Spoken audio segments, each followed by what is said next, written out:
Hi friends, இன்றைக்கி நம்ம சேனலில் என்ன பார்க்க போகிறோம் அப்படின்னு பார்த்தீங்க அப்படின்னா, ஒரு 1 HP பம்பு எப்படி அசம்பிள் பண்ண போகிறது அப்படின்றதான் பார்க்க போகிறோம்.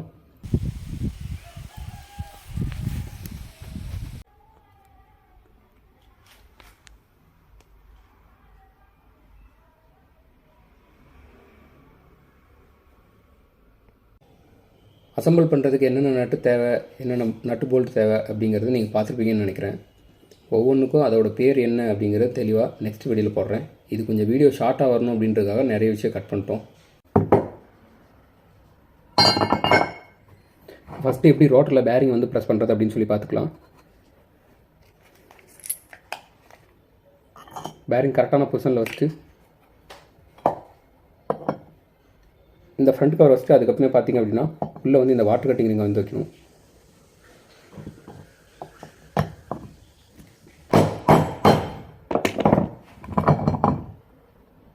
இந்த மாதிரி சுற்றி பார்த்தீங்கனாலே உங்களுக்கு தெரியும். நம்ம உள்ளே வச்சுருக்க வாட்டர் கட்டிங் ரிங்கு வந்து பார்த்தீங்க அப்படின்னா உள்ளே வந்து நல்ல பொசிஷனில் இருக்கும். இதுதான் வந்து சீல்லேருந்து தண்ணி லீக் ஆகாமல் பார்த்துக்கிறதுக்கு. நெக்ஸ்ட் வந்து அப்படியே ஃப்ரேமை திருப்பி வச்சுக்கோங்க. இந்த பொசிஷன் வந்து மேலே இருக்க மாதிரி பார்த்துக்கோங்க. இந்த ஸ்டெப்பு வந்து பார்த்தீங்க அப்படின்னா மேலே இருக்கிற மாதிரி பார்த்துக்கோங்க. இந்த ஸ்டெப்பு தான் தண்ணி வரக்கூடிய தண்ணியை வந்து ப்ரெஷராக கொடுக்கறதுக்காக வச்சுருக்க ஸ்டெப்பு. இது அப்படி மேலே வச்சு ஃப்ரேமோட பொசிஷனை கரெக்டாக வச்சுக்கோங்க. ஃப்ரேமில் வந்து பார்த்திங்க அப்படின்னா இந்த மாதிரி கனெக்ஷன் மேலே போயிருக்கும். இதுதான் பேக் சைடு. இதே இன்னொரு சைடு வந்து பார்த்திங்க அப்படின்னா எந்த மாதிரி எதுவுமே இருக்காது. அதனால் இதுதான் ஃப்ரண்ட் சைடு. அப்போ இந்த பொசிஷனில் அப்படியே உள்ளே வச்சுக்கோங்க.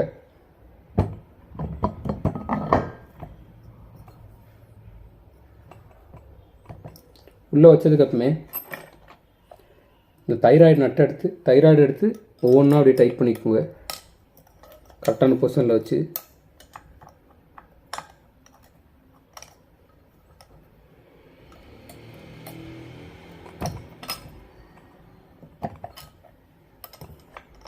இப்படி வச்சுட்டு அதுக்கப்புறமே இந்த கவர் இருக்குது தெரியுங்களா, இந்த கவர் எடுத்து கரெக்டாக அப்படி இந்த பொசிஷனில் வச்சு லைட்டாக பேரிங்கை வச்சு தட்டிங்கனாலே போதும், ஃபுல்லாக உள்ளே போயிடும். தட்டுறதுக்கு வந்து பார்த்திங்க அப்படின்னா நான் இந்த மாதிரி டூல் கிட் ஒன்று வச்சுருக்கேன். உங்களுக்கு இந்த மாதிரி டூல் கிட் இல்லை அப்படின்னா நீங்கள் நார்மலாக ஒரு பிவிசி பைப் வச்சே தட்டிக்கலாம். அதனால் எதுவுமே ஆகாது. ஆனால் பேரிங் தட்டும்போது பார்த்திங்க அப்படின்னா பொறுமையாக தட்டணும். வேகமாக தட்டினீங்க அப்படின்னா பேரிங்கோட சவுண்டு வந்து வந்துடும்.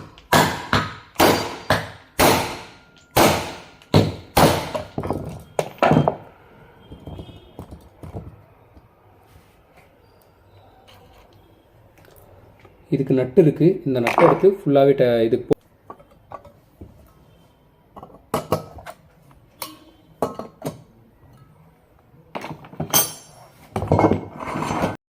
இப்போ வந்து இந்த ரோட்டரை சுற்றி பார்த்திங்க அப்படின்னால ஃப்ரீயாக சுற்றும்போது பார்த்திங்க அப்படின்னா நம்ம அடுத்து கூலிங் ஃபேன் அசம்பிள் பண்ணிடலாம்.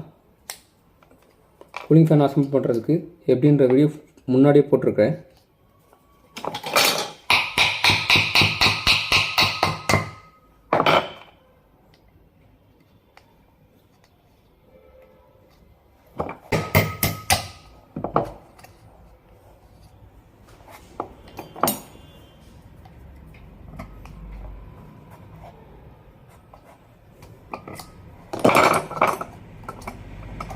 ஃபேனை சுற்றி பார்த்தீங்கனாலே ஃப்ரீயாக சுற்றுறது தெரியும்.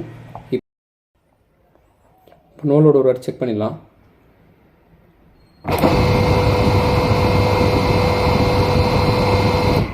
செராமிக் அசம்பிள் பண்ணணும். இந்த செராமிக் அசம்பிள் பண்ணுறதுக்கு இந்த செராமிக்கோட இந்த பகுதியை வச்சு லைட்டாக இந்த மாதிரி ஏதோ ஒரு டூல் கிட்ட தான் வச்சு லைட்டாக ப்ரெஸ் பண்ணிங்கனால போதும்.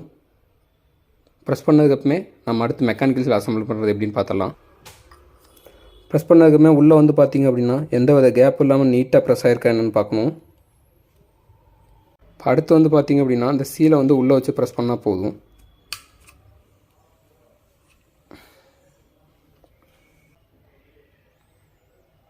இங்கே வந்து இந்த ஸ்டெப்பு தெரியும். அங்கே வந்து இங்கே இருக்கக்கூடிய இந்த ஸ்டெப்பில் வந்து பார்த்திங்க அப்படின்னா ஒரு சர்க்கிளிப் வச்சு லாக் பண்ணிடுறோம். மெக்கானிக்கல் சீல் வந்து வெளியே வராத அளவுக்கு சர்க்கிளிப்பை வந்து எடுத்தாச்சு.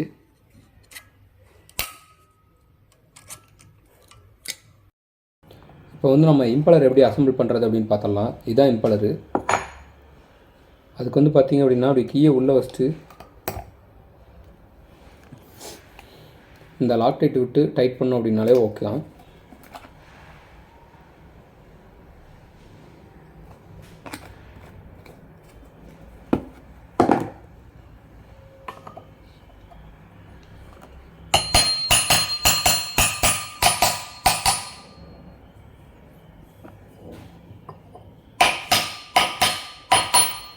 இது நம்ம பேரிங் ப்ரெஸ் பண்ணுறதுக்கு யூஸ் பண்ணுற அதே கிட்டு தான்.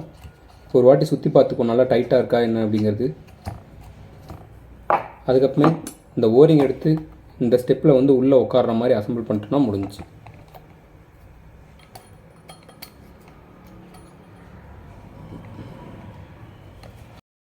இப்போ வந்து நம்ம பம்போட கேசிங் வந்து முழுசாக எடுத்து அசம்பிள் பண்ணிடலாம்.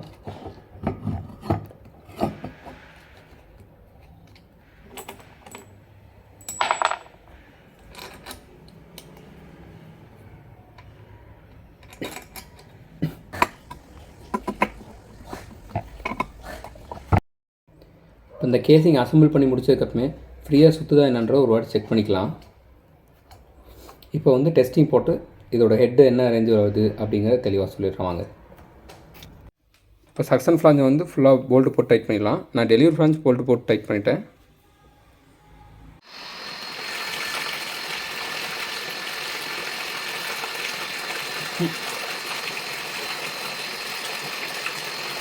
சொன்னா